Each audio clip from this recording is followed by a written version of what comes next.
السلام علیکم ورحمۃ اللہ وبرکاتہ۔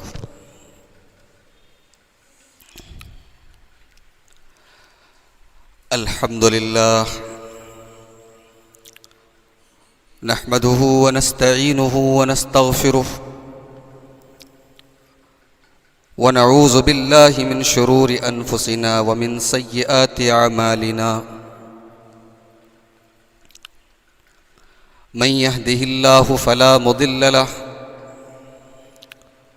ومن يضلل فلا هادي له، واشهد ان لا اله الا الله وحده لا شريك له، واشهد ان محمدا عبده ورسوله۔ يا ايها الذين آمنوا اتقوا الله حق تقاته ولا تموتن الا وانتم مسلمون۔ يا أيها الناس اتقوا ربكم الذي خلقكم من نفس واحدة وخلق منها زوجها وبث منهما رجالا كثيرا ونساء، واتقوا الله الذي تساءلون به والأرحام إن الله كان عليكم رقيبا۔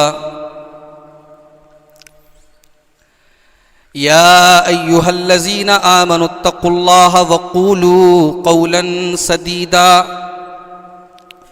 يصلح لكم أعمالكم ويغفر لكم ذنوبكم، ومن يطع الله ورسوله فقد فاز فوزا عظيما۔ أما بعد فإن خير الحديث كتاب الله، وخير الهدي هدي محمد صلى الله عليه وسلم، وشر الأمور محدثاتها وكل محدثة بدعة وكل بدعة ضلالة وكل ضلالة في النار۔ أعوذ بالله من الشيطان الرجيم، بسم الله الرحمن الرحيم۔ ان الابرار لفی نعیم علی الارائک ینظرون تعرف فی وجوہہم نظرۃ النعیم یسقون من رحیق مختوم ختامہ مسک وفی ذلک فلیتنافس المتنافسون۔ معزز حاضرین مجلس، محترم بزرگوں، دینی و ملی بھائیوں، اللہ تعالیٰ کی یہ عظیم نعمت ہے کہ آج اس کے گھر میں ہم اور آپ کتاب و سنت کی باتوں کو سننے کے لیے جمع ہوئے ہیں۔ رب العالمین ہمارے جمع ہونے کو قبول فرمائے، اور جو باتیں کہی جائیں کہنے والے کو، سننے والوں کو، سب کو اللہ تعالیٰ عمل کی توفیق عطا فرمائے۔ میرے بھائیوں، اللہ تعالیٰ نے اپنے بندوں کو دو کیٹیگری میں بانٹا ہے۔ ایک اللہ کے نیک بندے ہیں اور دوسرے اللہ کے نافرمان بندے ہیں۔ نیک بندوں کے لیے انعام ہے، نافرمان بندوں کے لیے سزا ہے۔ انعام کا نام جنت ہے، سزا کا نام جہنم ہے۔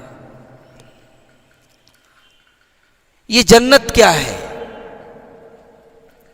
جنت کیسی ہے؟ جنت میں کیا ملے گا؟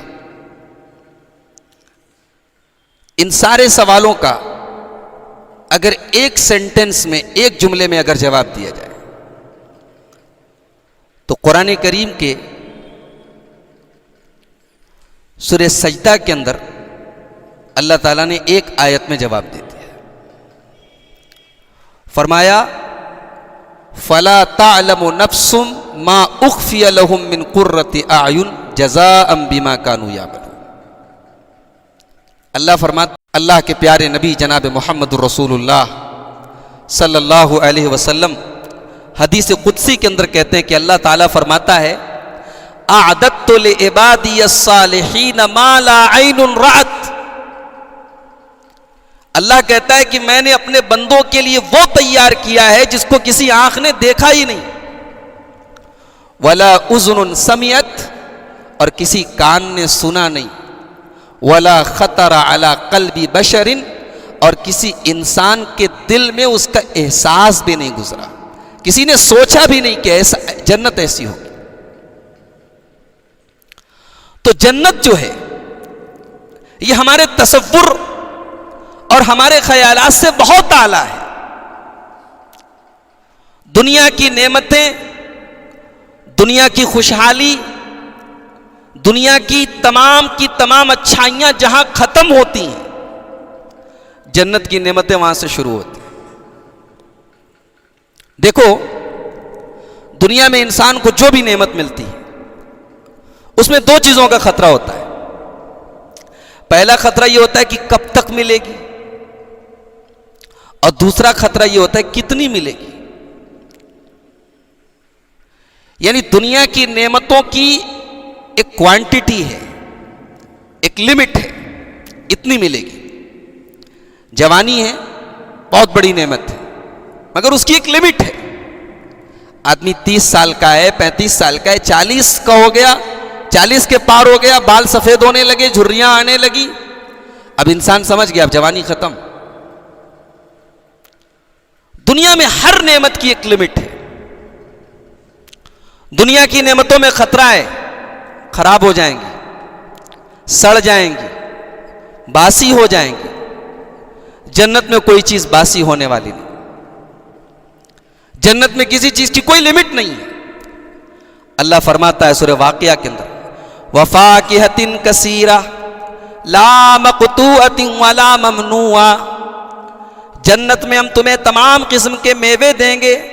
وَفَاكِهَةٍ كَثِيرَةٍ, اور وہ بہت زیادہ ہوں گے, وہ انلمیٹڈ ہوں گے, ان کی کوئی سیما نہیں ہوگی, کوئی حد نہیں ہوگی.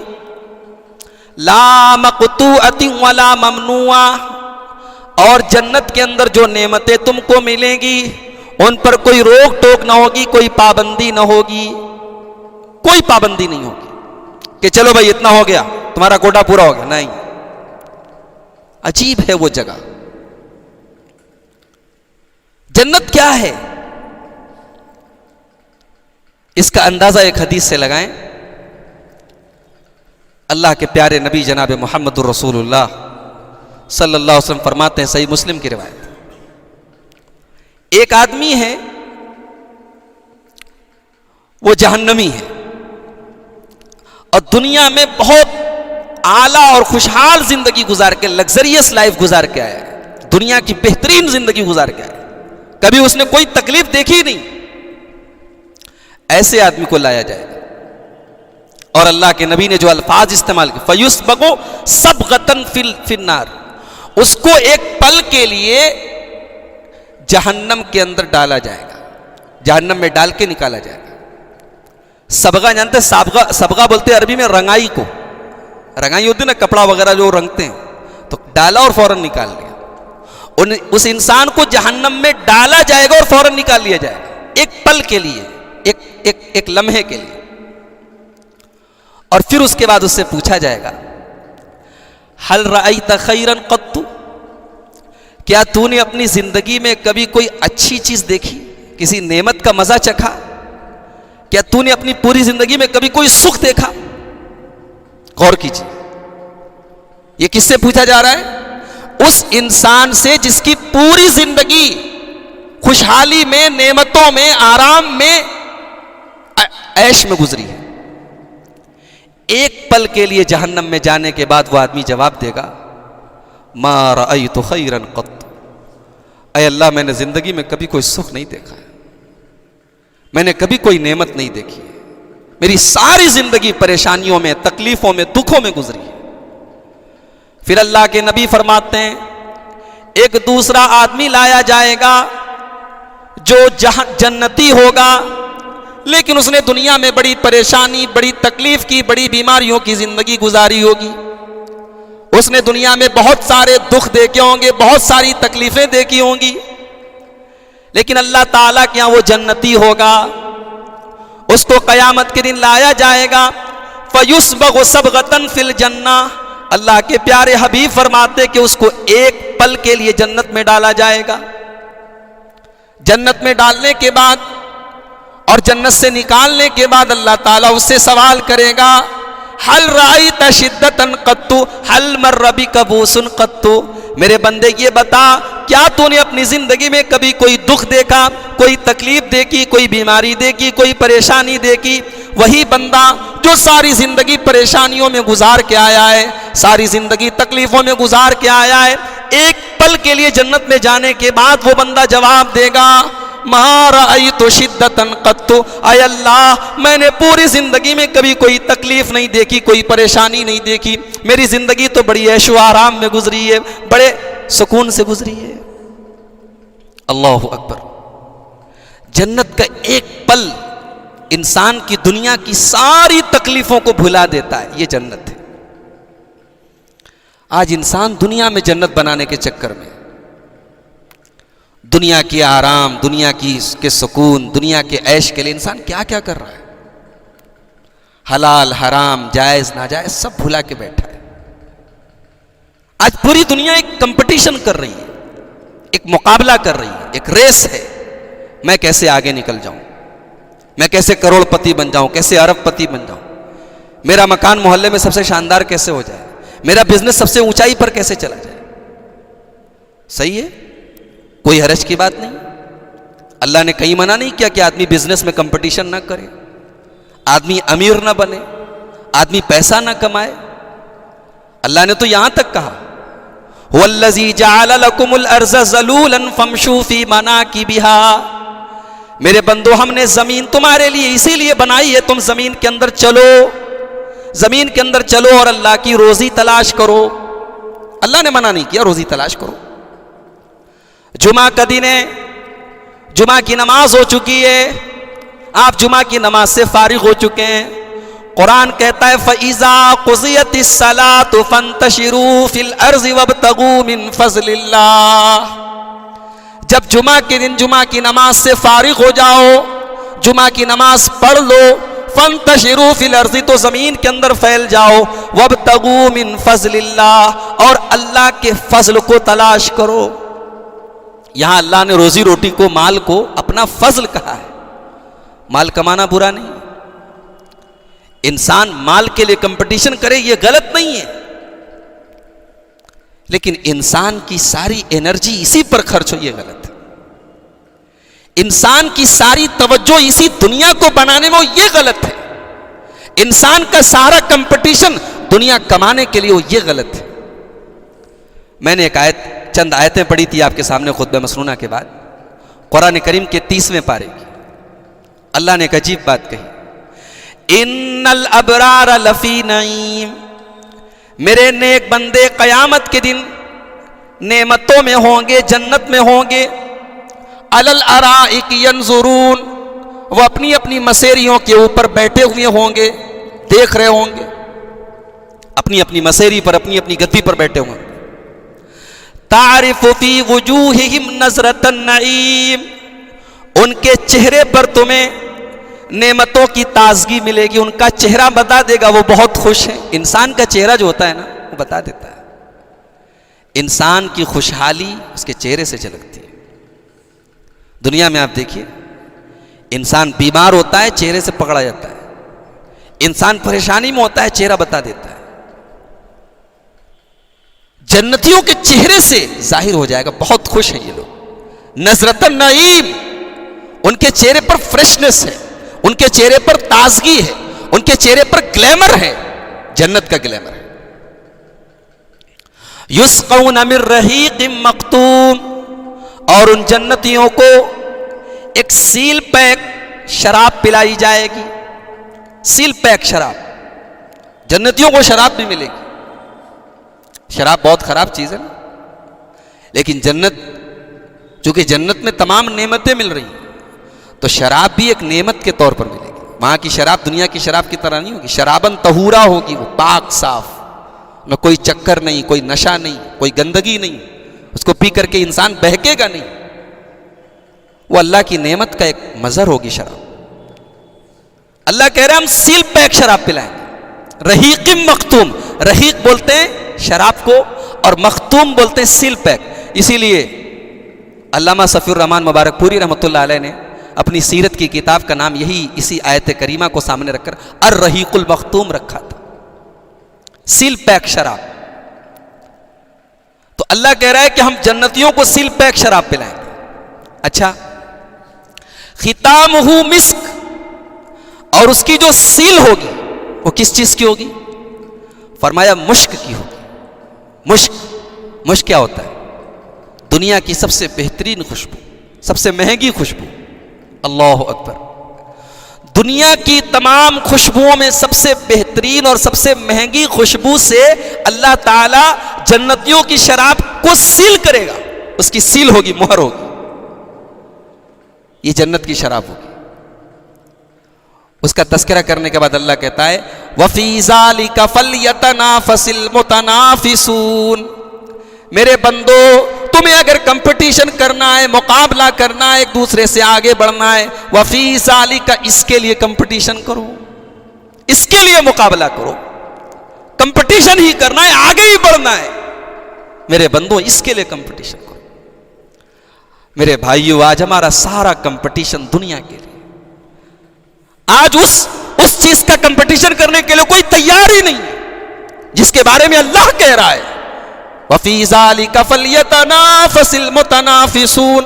میرے بندو، تمہیں کمپٹیشن کرنا ہے، مقابلہ کرنا ہے، ریس کرنا ہے، آگے بڑھنا ہے، تو اس چیز کو حاصل کرنے کے لیے آگے بڑھو. صحابہ کرام کو دیکھو، آسمان سے آیت نازل ہوئی لن تنالوا البر حتى تنفقوا مما تحبون. میرے بندو، تم جنت میں نہیں جا سکتے جب تک اپنی سب سے پیاری چیز، سب سے محبوب چیز تم میری راہ میں خرچ نہ کر دو، اللہ کی راہ میں خرچ نہ کر دو. ابو طلحہ انصاری رضی اللہ تعالیٰ عنہ اللہ کے نبی کے پاس آئے. اے اللہ کے رسول، قرآن کہہ رہا ہے جب تک تم اپنی سب سے محبوب چیز اللہ کی راہ میں خرچ نہ کر دو تم جنت میں نہیں جا سکتے. اے اللہ کے نبی، میرا ایک باغ ہے جس کا نام بی روحا ہے، آپ جانتے ہیں اس باغ کے بارے میں. یہ کون سا باغ تھا؟ اللہ اللہ، مدینے کا سب سے بہترین باغ تھا. اس میں 600 کھجوروں کے پیڑ تھے اور دونوں طرف کھجوروں کے پیڑ تھے، بیچ میں نہر جاری تھی. یعنی اس زمانے کے حساب سے کروڑوں کی پراپرٹی تھی. اللہ کے پیارے نبی صلی اللہ علیہ وسلم اکثر اس باغ میں آتے تھے، کھجور کھاتے تھے اور اس نہر کا تازہ تازہ پانی پیتے تھے. ابو طلحہ انصاری آ کر کہتے ہیں اللہ کے نبی، قرآن یہ کہہ رہا ہے کہ جب تک تم اپنے سب سے محبوب چیز اللہ کی راہ میں خرچ نہیں کر دو گے تم جنت میں نہیں جا سکتے. اے اللہ کے نبی، میں آپ کو گواہ بنا کے کہہ رہا ہوں کہ میں اپنا وہ باغ اللہ کی راہ میں دے رہا ہوں. اللہ کے پیارے نبی بڑی حیرت سے کہنے لگے ذاک مال رابح. اے ابو طلحہ، وہ تو بہت قیمتی باغ ہے، بہت قیمت والا ہے، بہت مہنگا ہے، تم اتنا مہنگا مال اللہ کی راہ میں دے رہے ہو. کہا کہ ہاں اللہ کے نبی، قرآن میں آیت نازل ہو چکی ہے، اللہ تعالیٰ کہہ چکا ہے لن تنالوا البر حتى تنفقوا مما تحبون. جب تک سب سے محبوب چیز اللہ کی راہ میں خرچ نہیں کر دو گے جنت میں نہیں جا سکتے. اے اللہ کے نبی، جب اللہ نے جنت کی ایک قیمت طے کر دی ہے تو میں وہ دینے کے لیے تیار ہوں. اللہ اکبر. یہ تھے صحابہ، ان کا کمپٹیشن دیکھیے. قرآن کی آیتیں نازل ہو رہی ہیں، اللہ کی راہ میں صدقہ کرو، اللہ کی راہ میں تم زکوٰۃ دو، صدقہ دو. مدینہ کے غریب صحابہ جو خود اتنے غریب ہیں، محنت مزدوری کرنے والے ہیں، جو خود صدقہ کے حقدار ہیں، زکوٰۃ کے حقدار ہیں، جب قرآن کریم کی آیتیں نازل ہوتی ہیں وہ غریب صحابہ اپنے دل میں یہ آرزو پالتے ہیں کہ کیا ہم ان آیتوں پر عمل نہیں کر سکتے؟ یہ آیتیں جو اللہ کی راہ میں خرچ کرنے کی فضیلت پر آئی ہیں، ہم ان آیتوں پر کیسے عمل کریں؟ وہ غریب صحابہ دن بھر کام اپنا کرتے ہیں، رات کو مدینہ کے بازار میں جاتے ہیں، اوور ٹائم کام کرتے ہیں، رات کو جا کر کے مدینہ کے بازاروں سے اپنے پیٹ پر گٹھر لاد کر کے بوجھ لاد کر کے کام کرتے ہیں، اور رات کو جو کام کرتے ہیں، جو محنت مزدوری ملتی ہے، وہ ساری مزدوری اللہ کی راہ میں خرچ کر دیتے ہیں۔ جذبہ دیکھیے، غریب ہیں، خود اس لائق ہے کہ ان کو صدقہ دیا جائے، خود اس لائق ہے کہ زکوٰۃ دی جائے، مگر اللہ کی جنت کو پانے کی کیسی طلب ہے، کیسی تڑپ ہے، وہ تڑپ آج ہمارے اندر نہیں ہے میرے بھائی۔ غزوہ تبوک کا موقع یاد کیجیے، اللہ کے پیارے نبی اپنے صحابہ کے سامنے اعلان کرتے ہیں، اے میرے صحابہ، ہمیں تبوک جانا ہے، مدینہ سے کئی ہزار کلومیٹر کا سفر ہے، بہت لمبا سفر ہے، سامان کی کمی ہے، ہتھیاروں کی کمی ہے، اس جنگ کے لیے، اس لڑائی کے لیے تم اپنا تعاون پیش کرو، میں جنت کی ضمانت دیتا ہوں۔ صحابہ کرام اپنی اپنی حیثیت کے مطابق، اپنی اپنی استطاعت کے مطابق اللہ کی راہ میں آ کر کے تعاون کرنے لگے۔ بعض صحابہ بیچارے غریب تھے، وہ ایک مٹھی جو لا کر کے دے رہے ہیں، منافقین مذاق اڑا رہے ہیں، دیکھو یہ صاحب ایک مٹھی جو کے ذریعے، ایک مٹھی گیہوں کے ذریعے اسلام کی مدد کرنے آئے ہیں، ان کی آنکھوں میں آنسو ہیں، وہ ایک مٹھی جو کے ذریعے مدد کرنا چاہ رہے ہیں، منافقین مذاق اڑا رہے ہیں، مگر اللہ کے نبی ان کے اس ایک مٹھی جو کو بھی قبول کر رہے ہیں، اور اللہ کے نبی کہہ رہے ہیں ان کا ایک مٹھی جو نہ دیکھو، ان کا ایک مٹھی گیہوں نہ دیکھو، ان کے دل کا تقویٰ دیکھو، ان کے دل کا جذبہ دیکھو۔ عمر فاروق آتے ہیں اپنے گھر، اور اپنے گھر کا سارا سامان اکٹھا کرتے ہیں، سارے سامان کو اکٹھا کرنے کے بعد دو حصوں میں ڈیوائیڈ کرتے ہیں، آدھا مال اپنے گھر میں چھوڑ دیتے ہیں اور آدھے مال کو پیک کر کے اللہ کے نبی کے پاس لاتے ہیں۔ اللہ کے نبی سوال کرتے ہیں، عمر گھر والوں کے لیے کچھ چھوڑا کہ نہیں چھوڑا؟ گھر والوں کے لیے کچھ چھوڑ کے آئے کہ نہیں آئے؟ کہا ہے اللہ کے نبی اب کئی تو لہم النصفا، آدھا لے کر کے آیا ہوں، آدھا چھوڑ کر کے آیا ہوں، آپ فکر نہ کریں، آدھا لے کر کے آیا ہوں، آدھا چھوڑ کر کے لایا ہوں۔ عمر فاروق کہتے ہیں کہ میرے دل میں ایک خیال پیدا ہوا کہ ہمیشہ تو ابو بکر مجھ سے نیکی کے معاملے میں آگے بڑھ جاتے ہیں، ان سبقتہ یوما فاسبق اليوم، اگر ابو بکر سے کبھی آگے نکلنے کا موقع ملے گا تو آج ملے گا، آج دیکھتا ہوں کہ ابو بکر مجھ سے آگے کیسے نکلتے ہیں۔ تھوڑی دیر کے بعد سیدنا ابو بکر صدیق رضی اللہ تعالیٰ وہ بھی اپنے سامان کو لے کر کے اللہ کے نبی کے پاس آتے ہیں، اپنے سامان کا جو تھیلا ہے، جو جھولا ہے، لا کر کے رکھ دیتے ہیں۔ اللہ کے پیارے نبی سوال کرتے ہیں، اے ابو بکر ما ابقیت لأہلک، گھر والوں کے لیے کیا چھوڑ کے آئے ہو؟ گھر والوں کے لیے کیا چھوڑ کر آئے ہو اے ابو بکر؟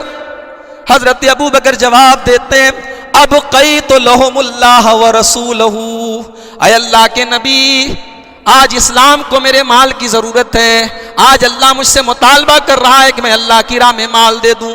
اے اللہ کے نبی مال تو آنے جانے والی چیز ہے، آج اسلام کو میرے مال کی ضرورت ہے، آج میں اپنا سارا مال، سارا سامان میں آپ کے پاس لے کر کے آیا ہوں، میں گھر میں جھاڑو لگا کر کے آیا ہوں اور گھر والوں کو اللہ کے سہارے چھوڑ کر کے آیا ہوں۔ اب قیت لہم اللہ، میں گھر والوں کے لیے اللہ اور اس کے رسول کو چھوڑ کر کے آیا ہوں۔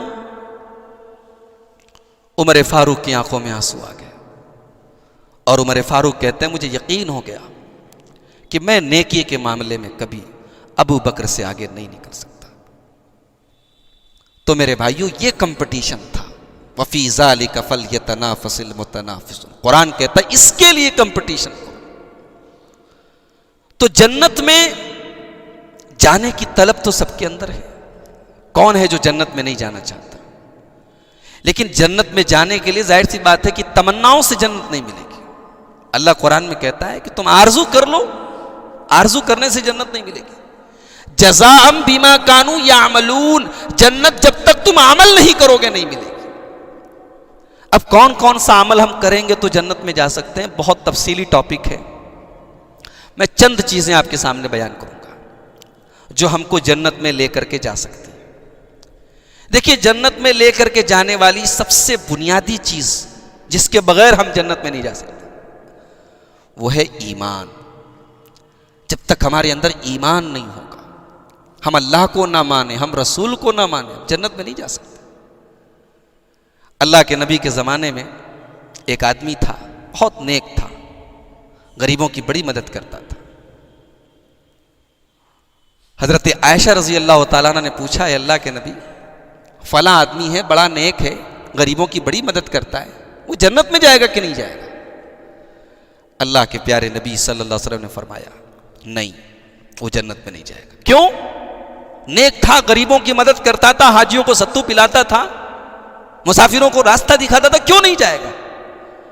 اللہ کے نبی نے فرمایا انہو لم یقل یوما رب اغفر لی خطیئتی یوم الدین۔ کہا کہ عائشہ اس نے کبھی زبان سے یہ دعا نہیں کی کہ اے اللہ قیامت کے دن تو میری بخشش کر دے، یعنی اس کے اندر ایمان نہیں تھا، وہ آخرت کو نہیں مانتا تھا، وہ قیامت کو نہیں مانتا تھا، وہ اللہ کو نہیں مانتا تھا۔ ایمان بیس ہے، ایمان کے بغیر آدمی جنت میں نہیں جا سکتا۔ اسی لیے اگر آپ قرآن کریم کا تیسرا پارہ اٹھائیں اور تیسرے پارے کی بالکل آخری آیت دیکھیں، اللہ تعالیٰ نے ایک عجیب و غریب بات بتائی، فرمایا ان الذین کفروا وماتوا وهم کفار فلن يقبل من احدهم ملء الارض ذهبا۔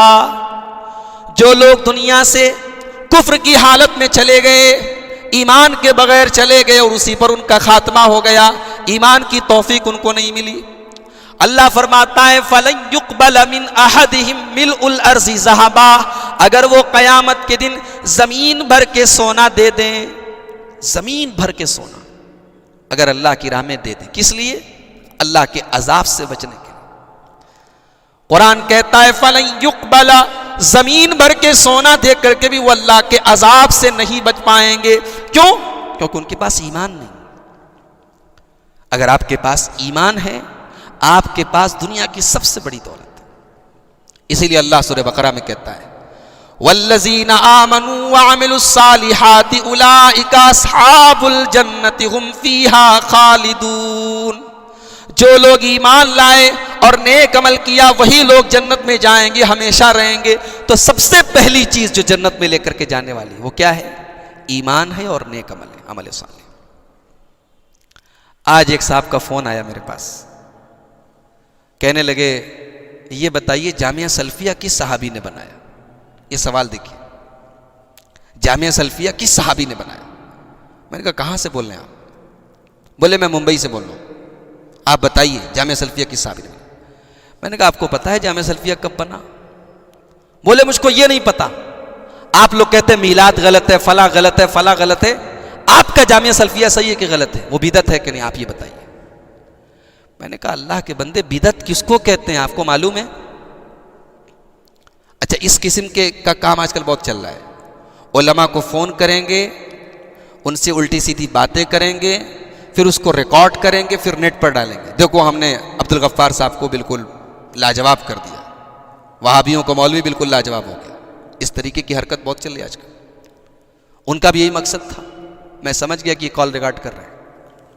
میں نے کہا دیکھیے یہ ساری باتیں جو ہے، میرے پاس پہلی بات تو اتنا وقت نہیں ہے کہ میں آپ سے بات کروں، یہ ساری چیزیں بہت اطمینان چاہتی ہیں۔ دوسری بات یہ کہ اگر آپ کو ڈیبیٹ کرنا ہے، بحث کرنا ہے، آپ ریٹن میں تحریر میں بحث کیجئے، فون پر کیا آدمی بات کرے گا؟ میں نے کہا پہلے بدعت کس کو کہتے ہیں آپ یہ سمجھیے، آپ جامعہ سلفیہ کو بدعت کریں، بدعت کس کو کہتے ہیں؟ تو آپ دیکھیے کہ آج امت کو کس طریقے سے گمراہ کیا جا رہا ہے۔ قرآن نے جو ایک بات کہی کہ ایمان اور نیک عمل، یہ نیک عمل کس کو کہتے ہیں؟ جمعہ کے دن آپ سورہ کہف کی تلاوت کرتے ہوں گے، سورہ کہف کی آخری آیت دیکھیے، اللہ کہتا ہے فَمَنْ كَانَ يَرْجُو لِقَاءَ رَبِّهِ فَلْيَعْمَلْ عَمَلًا صَالِحًا وَلَا يُشْرِكْ بِعِبَادَةِ رَبِّهِ أَحَدًا۔ جو اپنے رب سے ملاقات کرنا چاہتا ہے، جو جنت میں جانا چاہتا ہے، وہ دو کام کرے۔ پہلا کام فَلْيَعْمَلْ عَمَلًا صَالِحًا، وہ عمل صالح کرے، نیک عمل کرے۔ نیک عمل کون ہے؟ جس کے اوپر جناب محمد رسول اللہ صلی اللہ علیہ وسلم کی مہر ہے، جس کے اوپر نبی کی مہر ہے، جس کو نبی نے ویریفائی کیا ہے، جو نبی کی بارگاہ سے اپرووڈ ہے، جس کے اوپر نبی کا آتھینٹیکیشن موجود ہے، نبی نے جس کو ویریفائی کر دیا ہے وہ صحیح ہے، ورنہ وہ بدعت ہے۔ یہ ہے بدعت کی ڈیفینیشن۔ تو اللہ نے کہا کہ کامیاب ہونا ہے تو دو کام کرنا ہوگا، ایک تو نیک عمل کرو، وَلَا يُشْرِكْ بِعِبَادَةِ رَبِّهِ أَحَدًا، اور اپنے رب کے ساتھ کسی کو شریک نہیں کرنا ہے۔ تو آج بدعات اور خرافات کا جو یہ بازار چل رہا ہے، ابھی شب برات آنے والا ہے، کچھ لوگوں کو اپنے پیٹ کی دکان چلانے کے لیے، اپنے حلوہ پوری کے انتظام کے لیے امت کو گمراہ کرنا ہے، تو کیسے کیسے کر رہے ہیں؟ اب وہ جامع سلفیہ کو بدعت قرار دے رہے ہیں اور جاہلوں کے ذریعے اس طریقے سے کال کروا کے پریشان کر رہے ہیں۔ تو بہرحال سب سے پہلی چیز جو جنت میں لے کر کے جائے گی ایمان اور عمل صالح۔ دوسری چیز جو جنت میں لے کر کے جائے گی تقوی۔ سورہ یونس کے اندر اللہ نے فرمایا الا ان اولیاء اللہ لا خوف علیہم ولا هم یحزنون، اللہ کے ولیوں کو، اللہ کے اولیاء کرام کو قیامت کے دن نہ کوئی غم ہوگا نہ ڈر ہوگا۔ سوال پیدا ہوا اللہ کے ولی کون ہیں؟ اللہ کے ولی کون ہیں؟ ان کی پہچان کیا ہے؟ آج کل اللہ کے ولیوں کی پہچان کیا ہے؟ گیروا کپڑا پہن لو، موٹے موٹے مالے پہن لو اور ہاتھ میں لوبان کی دھونی لے لو، بن گئے ولی۔ آج کل تو یہی ہو رہا ہے۔ ولی کون ہے جس کے بارے میں اتنی بڑی بات کہی کہ ان کو کوئی ڈر نہیں، کوئی خوف نہیں؟ اللہ فرما رہا ہے ان کی دو پہچان ہوگی، الذین آمنوا وکانوا یتقون، وہ ایمان والے ہوں گے اور تقوی والے ہوں گے، ان کے اندر تقوی ہوگا۔ لہم البشرا فی الحیات الدنیا وفی الآخرہ، ان کو دنیا کے اندر بھی بشارت ہے اور آخرت میں بھی جنت ملے گی۔ تو تقوی کے بغیر جنت نہیں ملے گی۔ اب تقوی کیا ہے؟ حضرت ابو ہریرہ سے کسی نے پوچھا تقوی کس کو کہتے ہیں؟ بڑا پیارا جواب دیا انہوں نے، کہا کہ کبھی ایسے راستے سے گزرے ہو جہاں دونوں طرف کانٹے دار جھاڑیاں ہوں اور راستہ بالکل تنگ ہو، اور وہی ایک راستہ ہو، کوئی اور راستہ ہو، کیسے نکلو گے تم؟ سوال کرنے والے نے کہا کہ اگر کوئی اور راستہ نہیں اور دونوں طرف کانٹے دار جھاڑیاں ہیں تو کیا کریں گے؟ دامن کو بچا بچا کے بس جیسے تیسے نکل جائیں گے؟ کہا یہی تقوی ہے، کہ یہی تقوی ہے۔ قدم قدم پہ انسانی خواہشات کے کانٹے ہیں، قدم قدم پر شیطان کے کانٹے ہیں، ان کانٹوں سے بچتے ہوئے زندگی کے راستے کو طے کرتے ہوئے چلے جانا، یہی تقوی ہے۔ اسی لیے حضرت علی رضی اللہ تعالیٰ عنہ کہتے ہیں تقوی چار چیزوں کا نام ہے، چار چیزیں جس کے اندر پیدا ہو جائیں وہ تقوی والا ہے، وہ متقی ہے، وہ پرہیزگار ہے۔ نمبر ایک الخوف من الجلیل، اللہ سے ڈرنا، اللہ کا ڈر۔ کوئی دیکھ رہا ہو نہیں دیکھ رہا، اللہ دیکھ رہا ہے۔ کوئی کیمرہ لگائے کہ نہیں لگائے؟ اللہ کا کیمرہ لگا ہے۔ جھوٹ بولیں گے اللہ پکڑے گا، چوری کریں گے اللہ پکڑے گا، زنا کریں گے اللہ پکڑے گا۔ اللہ کا ڈر۔ والعمل بالتنزیل، اور اللہ کی شریعت پر عمل کرنا۔ والرضا بالقلیل، اور اللہ تعالیٰ تھوڑا سا بھی مال دے، کم دے زیادہ دے، اللہ کی تقدیر پر راضی رہنا۔ انسان کی زندگی ہمیشہ ایک جیسی نہیں رہتی۔ بڑے بڑے خوشحال لوگ ہیں، بڑا اچھا کاروبار تھا، بیٹھ گیا، سڑک پر آ گئے۔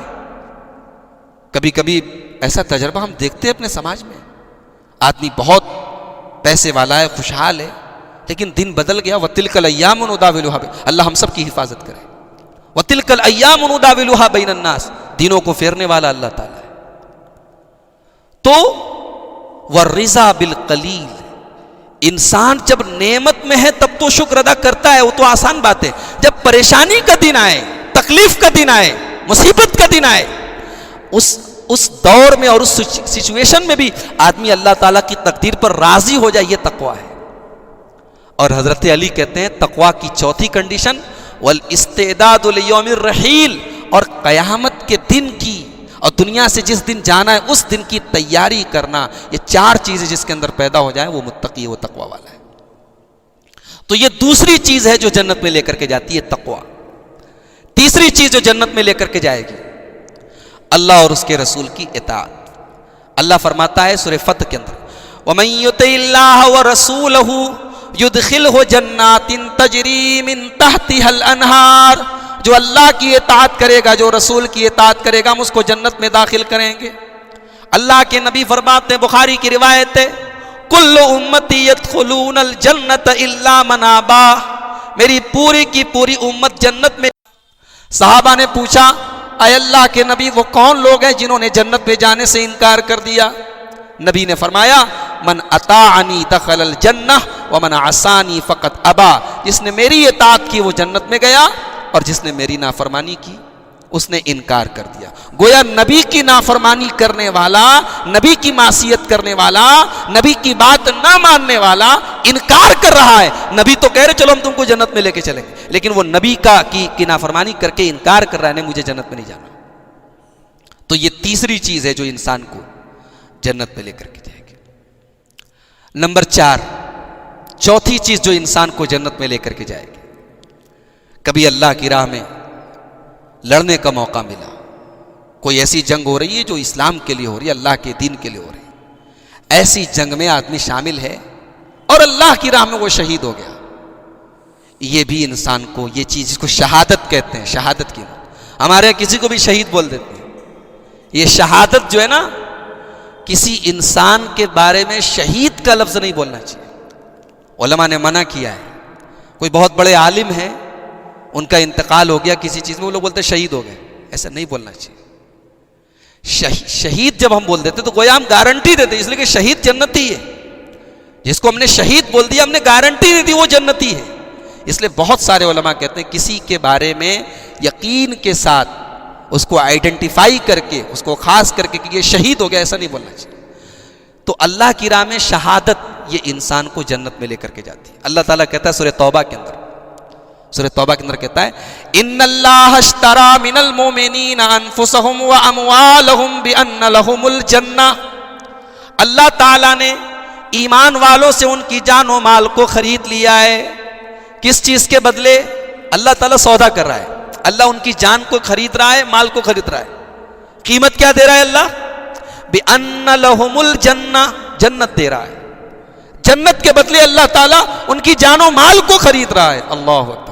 اچھا ایک بات بتاؤ، جان دینے والا کون ہے؟ اللہ ہی تو ہے، پیدا اس نے کیا، زندگی وہ دے رہا ہے، وہ جب چاہے دل کی دھڑکن بند ہو جائے، سانسوں کی ڈور ٹوٹ جائے۔ وہ عجیب ہے کہ جان اسی نے دی، مال اسی نے دیا، اب خرید رہا ہے کہ آؤ تم اپنی جان و مال ہمیں دے دو، ہم تمہیں جنت دیں گے۔ یہ اس کی شان کریمی ہے۔ تو یہ چوتھی چیز ہے جو انسان کو جنت میں لے کر کے جاتی ہے کہ اللہ کی راہ میں اگر کوئی انسان شہید ہوا ہے تو وہ جنت میں جائے گا۔ نمبر 5، پانچویں چیز جو انسان کو جنت میں لے کر کے جائے گی، کہیں علم کی بات ہو رہی ہے، قرآن اور حدیث کی بات ہو رہی ہے، کوئی مجلس ہے، کوئی پروگرام ہے، کوئی درس ہے، آپ شامل ہوئے اس مقصد سے کہ یہاں علم بٹ رہا ہے، یہاں قرآن و حدیث کی باتیں ہو رہی، چلے ہم بھی کچھ حاصل کر لیں۔ ایسی مجلس میں جانا بھی جنت کے راستے میں جانا ہے۔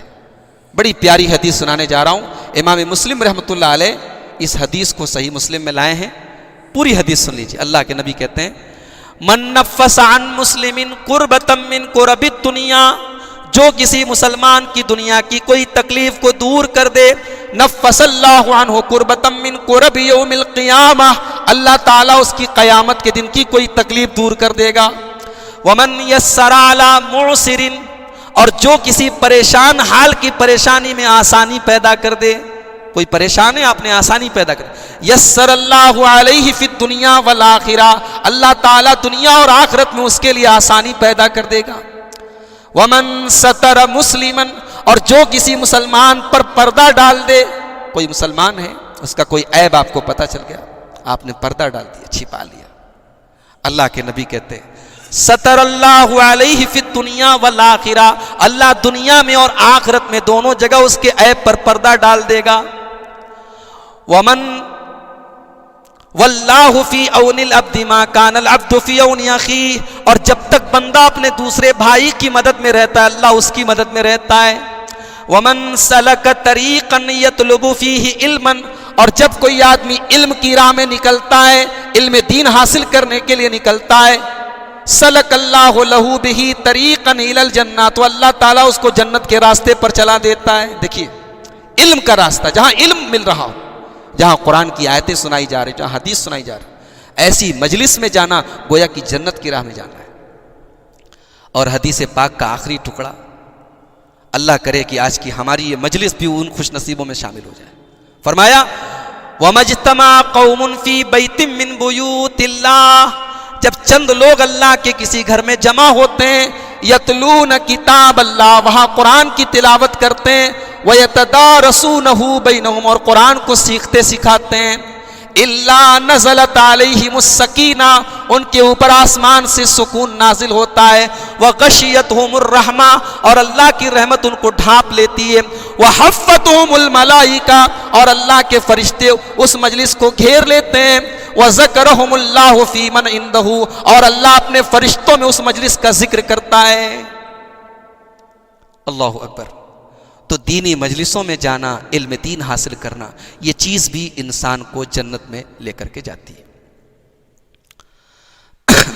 نمبر 6، چھٹی چیز جو انسان کو جنت میں لے کر کے جائے گی، حج کرنا۔ حج کرنے سے بھی انسان جنت میں جائے گا انشاءاللہ، مگر کون سا حج؟ اللہ کے پیارے نبی کہتے ہیں من حج فلم یرفس ولم یفسق، جو حج کرے اور حج کے دوران کوئی غلط کام نہ کرے، کوئی سنت کی خلاف ورزی نہ کرے، کوئی بیہودہ کام نہ کرے، رجع کیوم ولدت امہ، تو جب وہ حج کر کے آتا ہے تو گویا کہ وہ ایسا ہو جاتا ہے جیسے اس کی ماں نے اس کو جنا ہو۔ آج حج کرنے بہت سارے لوگ جاتے ہیں، مگر ان کو پتہ نہیں کہ وہ کتنا بڑا کام کر کے آ رہے ہیں۔ یعنی اگر آدمی حج کرنے کے بعد اسی طریقے پر جم جائے نیکی اور تقوی کے راستے پر، تو اللہ کے یہاں اس کا مقام یہ کہ جیسے ماں کے پیٹ سے نکلا ہوا بچہ ہے، بالکل معصوم ہے۔ اسی لیے اللہ کے نبی فرماتے ہیں الحج المبرور لیس له جزاء الا الجنہ، حج مبرور کا کوئی بدلہ نہیں ہے سوائے۔ حج مبرور کس کو کہتے ہیں؟ وہ حج جو سنت کے مطابق کیا جائے، اور وہ حج کہ جس کے کرنے کے بعد انسان نیکی کے کام پہ جمع رہے۔ تو یہ چیز بھی انسان کو جنت میں لے کر کے جاتی ہے۔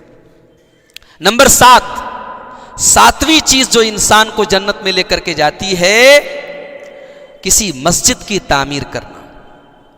بخاری شریف کی روایت ہے، اللہ کے پیارے نبی کہتے ہیں من بنا للہ مسجدا یبتغی بہ وجہ اللہ، جو اللہ کی رضا کے لیے کوئی اللہ کا گھر تعمیر کر دے، اللہ کا گھر بنوا دے اللہ کی رضا کے لیے، اللہ کو راضی کرنے کے لیے، بن اللہ لہ بیتا فی الجنہ، اللہ تعالیٰ اس کے لیے جنت میں ایک گھر بنائے گا۔ نمبر 8، نماز کی اور سجدے کی کثرت بھی انسان کو جنت میں لے کر کے جاتی ہے۔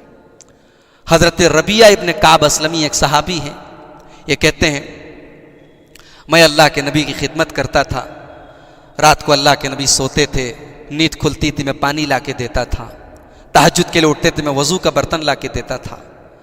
ایک دن اللہ کے نبی نے خوش ہو کے کہا ربیعہ مانگو کیا چاہیے تم کو، اتنی تم میری خدمت کرو، مانگو تم کو کیا چاہیے۔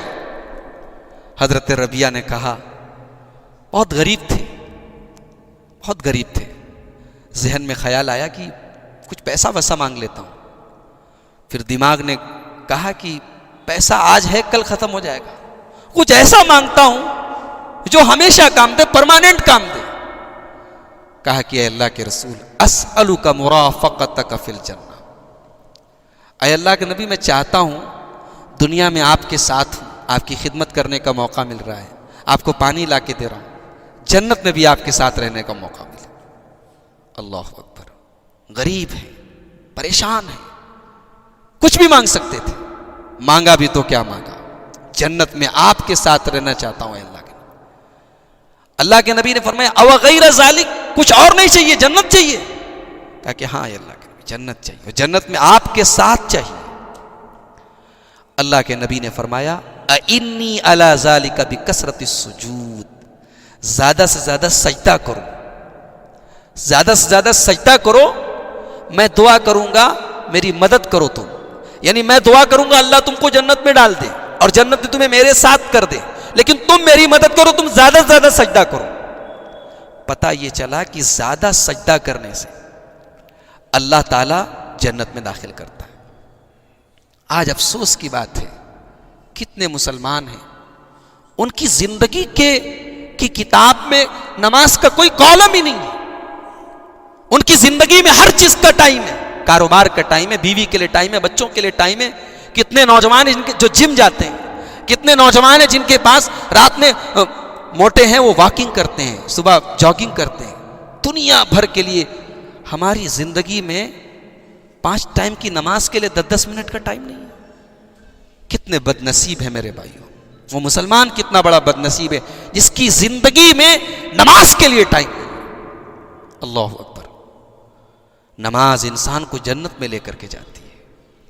اللہ کے پیارے نبی جناب محمد الرسول اللہ صلی اللہ علیہ وسلم فرماتے ہیں فجر کی نماز کی جو 2 رکعت سنت ہے.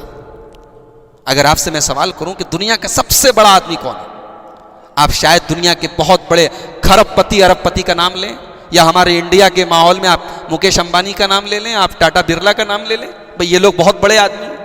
لیکن دنیا کا سب سے بڑا آدمی کون ہے؟ اللہ کے نبی نے فرمایا کہ فجر کی نماز کی 2 رکعت جو سنتیں ہیں وہ دنیا کی تمام نعمتوں سے بڑھ کر کے. جس نے یہ 2 رکعت سنت پڑھ دی تو سوچو سنت کا جو مقام ہے، فجر کی 2 رکعت سنت کا مقام ہے، تو فرض کا کیا مقام ہوگا؟ میرے بھائیوں نماز کی پابندی کرو. نماز کے بغیر آدمی جنت میں نہیں جائے گا. ام حبیبہ رضی اللہ تعالیٰ عنہ کہتی ہیں اللہ کے نبی نے فرمایا جس نے 12 رکعت نماز 24 گھنٹے میں پڑھی، من صلی 12 رکعتا، جس نے 12 رکعت نماز 24 گھنٹے میں پڑھی، بن اللہ لہ بیتن فی الجنہ، اللہ تعالیٰ اس کے لیے جنت میں ایک گھر تعمیر کرتا ہے. یہ 12 رکعت کون سی نماز ہے؟ اللہ کے نبی نے خود وضاحت کر دی. اربعن قبل الظہر، ظہر کے پہلے 4 رکعت، ظہر کے پہلے 4 رکعت سنت، یعنی 2 کر کے.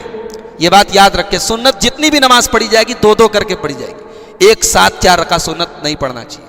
اللہ کے نبی کا جو طریقہ تھا 2 کر کے پڑھتے. تو ظہر کے پہلے 4 رکعت ورکعتین بعدہا، اور ظہر کے بعد 2 رکعت، یعنی ٹوٹل 6 رکعت. ورکعتین بعد المغرب، اور 2 رکعت مغرب کے بعد. ورکعتین بعد العشاء، اور 2 رکعت عشاء کے بعد. ورکعتین قبل الغداۃ، اور 2 رکعت فجر کے پہلے. یہ ٹوٹل 12 رکعت نماز جو پڑھے اللہ کے نبی کہتے ہیں جنت میں اس کے لیے محل تعمیر ہوتا ہے. ام حبیبہ کہتی ہیں کہ جس دن سے میں نے اللہ کے نبی سے یہ حدیث سنی ہے یہ 12 رکعت نماز میری کبھی چھوٹی نہیں ہے. اللہ، ایک عورت ہے، ایک خاتون ہے، کہہ رہی کہ میں نے کبھی یہ 12 رکعت نماز چھوٹی نہیں. تو نماز کی کثرت سے بھی آدمی جنت میں جا سکتا ہے. اسی طریقے سے جنت میں لے کے جانے والی ایک چیز ہے توبہ. انسان سے خطا ہو جائے، غلطی ہو جائے، کوئی غلط کام ہو جائے، توبہ کا دروازہ کھلا ہے اور زندگی کی آخری سانس تک کھلا ہے. جب تک ہوش و حواس باقی ہے توبہ کا دروازہ کھلا ہے. اللہ تعالیٰ کہتا ہے سورہ مریم کے اندر فَخَلَفَ مِن بَعْدِهِمْ خَلْفٌ أَضَاعُوا الصَّلَاةَ وَاتَّبَعُوا الشَّهَوَاتِ فَسَوْفَ يَلْقَوْنَ غَيًّا. میرے نبیوں کے جانے کے بعد کچھ نالائق لوگ آئے، کچھ نااہل لوگ آئے، کچھ نافرمان لوگ آئے. اضاعوا الصلاۃ، جنہوں نے نماز کو برباد کیا، نماز نہیں پڑھی. واتبعوا الشہوات، اپنی خواہشوں کے پیچھے بھاگے، اپنی اچھاؤں کے پیچھے بھاگے، جو من میں آیا کیا، جو غلط کرنے کا دل چاہا وہ کام کیا. فسوف یلقون غیا، اللہ فرماتا ہے ایسے نافرمان لوگ جہنم میں جائیں گے. الا من تاب، ہاں اگر کوئی توبہ کر لے، وآمنا اور ایمان لے آئے، وعمل صالحا اور نیک عمل کر کے اپنے آپ کو سدھار لے. فاولئک یدخلون الجنۃ ولا یظلمون شیئا، اللہ فرماتا ہے کہ ایسے لوگ جنت میں جائیں گے اور ان کے ساتھ کوئی ظلم نہیں ہوگا. تو میرے بھائیو توبہ کر لو. اللہ کے نبی فرماتے ہیں کہ تمام آدم کی اولاد خطا کار ہیں، لیکن تمام خطا کاروں میں سب سے بہترین وہ لوگ ہیں جو توبہ کر لیں. اللہ تعالی ہم سب کو سچی توبہ کی توفیق عطا فرمائے. اسی طریقے سے ایک حدیث اور سنا دیتا ہوں آپ کو. جنت میں لے کر کے جانے والی 4 چیزیں اس حدیث میں بیان کی گئی. یہ ترمذی کی روایت ہے. عبداللہ بن سلام رضی اللہ تعالیٰ عنہ پہلے یہودی تھے اور یہودیوں کے بہت بڑے عالم تھے. کہتے ہیں کہ جب اللہ کے نبی مدینہ آئے تو شور ہو گیا، اللہ کے رسول آ گئے، اللہ کے رسول آ گئے. تو میں بھی دیکھنے کے لیے گیا، دیکھیں یہ ہے کیسے، جن کو لوگ رسول مانتے ہیں ان کا چہرہ کیسا ہے. کہتے جب میں نے نبی کا چہرہ دیکھا فلما تبینت وجہہ، جب میں نے نبی کا چہرہ دیکھا، عرفت ان وجہہ لیس بوجہ کذاب، نبی کا چہرہ دیکھ کر کے میں سمجھ گیا یہ کسی جھوٹے کا چہرہ نہیں ہو سکتا، نبی کا چہرہ بتا رہا تھا یہ سچے کا چہرہ ہے۔ اس کے بعد کہتے ہیں کہ اللہ کے نبی نے پہلا پیغام جو لوگوں کو سنایا، پہلا سینٹنس، پہلا جملہ جو لوگوں کے سامنے اللہ کے نبی کی زبان سے نکلا، کیا نکلا؟ ایھا الناس افشوا السلام واطعموا الطعام وصلوا الارحام وصلوا باللیل والناس نیام تدخلوا الجنۃ بسلام۔ یہ اللہ کے نبی کی پہلی تقریر ہے مدینہ کی، پہلی سپیچ ہے۔ کیا کہا نبی نے؟ ایھا الناس افشوا السلام، اے لوگوں سلام پھیلاؤ، ایک دوسرے کو سلام کیا کرو۔ سلام آج ہم نے خاص کر دیا، اس کو کریں گے اس کو نہیں کریں گے، یہ اپنے مسلک کا آدمی اس کو کریں گے، یہ اپنے اسٹیٹس کا آدمی اس کو کریں گے۔ یہ بھی قیامت کی نشانی ہے جب سلام خاص لوگوں کو کیا جائے، جس سے لین دین ہو رہا ہے وہ مل گیا تو اسے سلام بھی کر رہے ہیں، بہت زور سے مصافحہ بھی کر رہے ہیں، حال چال بھی پوچھ رہے ہیں، اور کام دھام بند ہو گیا اس کو دیکھ کے راستہ کاٹ رہے ہیں۔ یہ قیامت کی نشانی ہے، تسلیم الخاصہ، خاص لوگوں کو سلام کرنا۔ سلام پھیلاؤ، اللہ کے نبی کی حدیث ہے، سلم علی من تعرف وعلی من لا تعرف، مسلمان بھائی ملے سلام کرو، پہچانتے ہو تب بھی کرو، نہیں پہچانتے تب بھی کرو۔ میں بمبئی گیا، بمبئی بہت غلط جگہ ہے، بہت بری جگہ ہے، لوگ بولتے ہیں نا وہاں یہ ہے وہ ہے، لیکن یہ چیز ہے، دینداری بھی وہاں ویسے ہی ہے، لوگ ملتے ہیں آپس میں سلام کرتے ہیں، نوجوان طبقہ آپ کو ملے گا سلام کیے بغیر نہیں گزرتے، بہت اچھی چیز ہے یہ۔ ہمارے بنارس میں اس کی بہت کمی ہے، بڑے اچھے خاصے پڑھے لکھے لوگ ہیں، نمازی ہیں، نیک ہیں، پرہیزگار ہیں، لیکن ان کی زندگی میں سلام نہیں ہے۔ سلام اگر کرتے ہوئے تو اپنے خاص لوگوں کو افشوا السلام، سلام کو پھیلاؤ۔ اور دوسری چیز وَأَطْعِمُوا الطَّعَامَ، کھانا کھلاؤ، کھانا کھلاؤ۔ اب کھانا کھلاؤ کا دو مطلب ہے، ایک تو یہ کہ بھائی مختلف موقع پر اپنے دوستوں کو، رشتہ داروں کو دعوت دو، اور ایک مطلب یہ ہے کہ جو بھوکے لوگ ہیں، ضرورت مند لوگ ہیں، ان کو کھانا کھلاؤ۔ یہ انسانیت نہیں ہے، اسلام نہیں ہے کہ ہم تو بیٹھ کر کے مہنگے کھانے کھائیں اور ہمارے محلے میں ہمارا پڑوسی بھوکا مرے۔ ایک بار خبر آئی تھی مراد آباد سے، ایک مسلمان عورت بھوک کی وجہ سے اس کو کئی دن تک کھانا نہیں ملا تھا، مر گئی تھی۔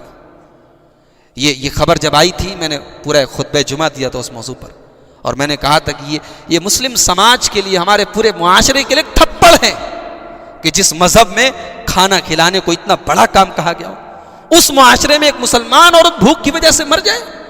میں نے کہا یہ شرم کی بات ہے پوری قوم کے لیے۔ اطعموا الطعام، کھانا کھلاؤ۔ اور تیسری چیز وصلوا الارحام، رشتہ داروں سے رشتہ جوڑو، رشتہ نبھاؤ۔ اور چوتھی چیز وصلوا باللیل والناس نیام، اور رات میں جب لوگ سو رہے ہوں تب نماز پڑھو۔ رات میں کون سی نماز پڑھی جاتی ہے؟ تہجد کی نماز، جب لوگ سو رہے ہوں۔ یہ نماز بھی اللہ کو بڑی پیاری ہے۔ اللہ سورہ سجدہ کے اندر کہتا ہے کہ میرے بندوں کی ادا دیکھو، تتجافا جنوبہم عن المضاجع یدعون ربہم خوفا وطمعا، ساری دنیا تو بستر پر آرام کر رہی ہے، میرے یہ بندے، میرے چند خاص بندے اپنے بستروں سے الگ ہو کر ہمارے سامنے رو رہے ہیں، گڑ گڑا رہے ہیں، ہم سے مانگ رہے ہیں۔ ان کا مقام ہی بہت اونچا ہے۔ تو یہ چار چیزیں جس کے اندر پیدا ہو جائے، افشوا السلام، سلام پھیلاؤ، اطعموا الطعام، کھانا کھلاؤ، صلوا الارحام، رشتہ داروں سے رشتہ نبھاؤ، اور رات میں تہجد کی نماز پڑھو۔ اللہ کے نبی فرماتے ہیں تدخل الجنت بسلام، سلامتی کے ساتھ تم جنت میں چلے جاؤ گے۔ تو یہ چار چیزیں بھی انسان کو جنت میں لے کر کے جاتی ہیں۔ ایک آخری حدیث سنا کے میں بات ختم کروں گا، کیونکہ 10 منٹ باقی ہے آپ کے ہاں عشاء کی اذان ہونے میں۔ یہ حدیث، اس کو امام ابن حبان نے، امام ابن خزیمہ وغیرہ نے روایت کیا، حدیث بالکل صحیح ہے۔ اللہ کے نبی فرماتے ہیں اضمنوا لی ستن، مجھے 6 چیزوں کی گارنٹی دے دو، اضمن لکم الجنہ، میں تمہیں جنت کی گارنٹی دے دیتا ہوں، تم 6 چیزوں کی ضمانت لے لو، میں تمہیں جنت کی ضمانت دیتا ہوں۔ کون سی 6 چیزیں ہیں؟ اصدقوا اذا حدثتم، جب بات کرو تو سچ بولو، اس کی گارنٹی لے لو، جھوٹ نہیں بولیں گے، کبھی جھوٹ نہیں بولیں گے، اس کی گارنٹی لے لو۔ وَأَوْفُوا إِذَا وَعَدتُّمْ، اور وعدہ کرو تو پورا کرو، اس کی گارنٹی لے لو۔ یہ بہت مشکل مسئلہ کر دیا. آج کون لوگ ہیں جو وعدے کو پورا کرتے ہیں اور کون لوگ ہیں جو سچ بولتے ہیں؟ آج معاشرے میں اگر سب سے زیادہ کوئی چیز عام ہے تو جھوٹ ہے. یعنی آج حالات ایسے ہو گئے کہ جھوٹ گناہ ہے یہ بھی لوگ نہیں جانتے کہ جھوٹ بھی گناہ ہے کیا. اتنا عام ہو چکا ہے. تو نبی نے فرمایا بات کرو تو سچ بولو, وعدہ کرو تو پورا کرو. اور تیسری چیز وَأَدُّوا إِذَا تُمِنْتُمْ, امانت ادا کرو. امانت ادا کرو کا کیا مطلب ہے؟ امانت کا مطلب یہی نہیں ہے کہ آپ کے پاس میں نے پیسہ رکھا آپ نے مجھے لوٹا دیا. امانت کا مطلب یہ بھی ہے ایک اچھے باپ بنو.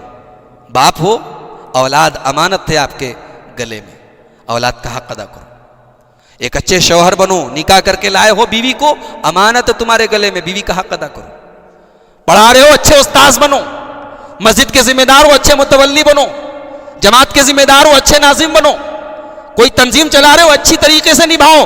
جو ذمہ داری ہے اس کو نبھاؤ, یہ بھی امانت ہے. تو فرمایا کہ امانت کو پورا کرو. اور چوتھی چیز وَاحْفَظُوا فُرُوجَكُمْ, شرمگاہ کی حفاظت کرو, بدکاری سے بچو, زناکاری سے بچو. اور پانچویں چیز وَغُضُّوا أَبْصَارَكُمْ, اپنی نگاہوں کو نیچی رکھو, نظر بازی سے بچو, نظر کے گناہ سے بچو, نظر کو بہکنے سے بچاؤ. اور چھٹی چیز وَكُفُّوا أَيْدِيَكُمْ, اپنے ہاتھوں کو بچا کے رکھو, اپنے ہاتھ سے کسی کو تکلیف مت پہنچاؤ. یہ 6 کام کر لو, اللہ کے نبی صلی اللہ علیہ وسلم فرماتے ہیں میں تم کو جنت کی ضمانت دیتا ہوں. تو آخر میں پھر وہی کہوں گا میرے بھائیو, یہ جو چیزیں میں نے بیان کی ہیں جنت میں لے کر کے جانے والی, اس میں سے کوئی ایک چیز بھی ہم پیدا کر لیں, کیا پتہ اللہ تعالیٰ ہم کو اپنی جنت میں داخل کر دے. اللہ تعالیٰ کے یہاں جنت میں داخل کرنے کے لیے اور معاف کرنے کے لیے بہت سارے بہانے ہیں. یہ تو چند چیزیں میں نے بیان کی. تو میرے بھائیو اس جنت کی تیاری کرو جو دنیا کی تمام نعمتوں سے بہت آگے کی چیز ہے. ہماری دنیا کچرا ہے جنت کے آگے. دنیا کی لگزریس لائف, دنیا کی سب سے خوشحال زندگی, سب سے بہترین زندگی جنت کے سامنے ایسے ہی ہے جیسے کوڑا ہے. اس لیے اس جنت کی تیاری کرو. اللہ سے دعا ہے اللہ تعالی ہم سب کو جنت کی تیاری کرنے کی توفیق عطا فرمائے. جنت میں لے کر کے جانے والے جو چند اعمال بیان کیے گئے ہیں اللہ تعالیٰ مجھے بھی اور آپ سب کو بھی ان پر عمل کرنے کی توفیق نصیب فرمائے. اللہ تعالیٰ آج کی ہماری اس مجلس کو قبول فرمائے. جو ہم میں سے بیمار ہیں اللہ ان کو شفائے کامل عاجل عطا فرمائے. جو کاروباری لحاظ سے پریشان ہیں اللہ ان کی روزی روٹی میں برکت نصیب فرمائے. اللہ تعالیٰ ہمارے ملک میں امن اور چین اور سکون نصیب فرمائے. اللہ اس ملک کے اقتدار اور کرسی پر امن و انصاف کے, عدل و انصاف کے ساتھ اور امن و انسانیت کے ساتھ حکومت کرنے والے لوگوں کو بٹھا دے. اللہ تعالیٰ ظالموں کے ظلم سے اور شریروں کے شر سے ہم سب کی حفاظت فرمائے. اللہ تعالیٰ ہمارے جان و مال کی, ہمارے عزت و آبرو کی, ہمارے مسجدوں کی, ہمارے مدرسوں کی, ہمارے علماء کی حفاظت فرمائے. اللہ تعالیٰ جب تک ہمیں دنیا میں زندہ رکھے اسلام پر زندہ رکھے اور خاتمہ ہم سب کا ایمان پر ہو. آمین. وآخر دعوانا الحمد للہ رب العالمین. والسلام علیکم ورحمۃ اللہ وبرکاتہ.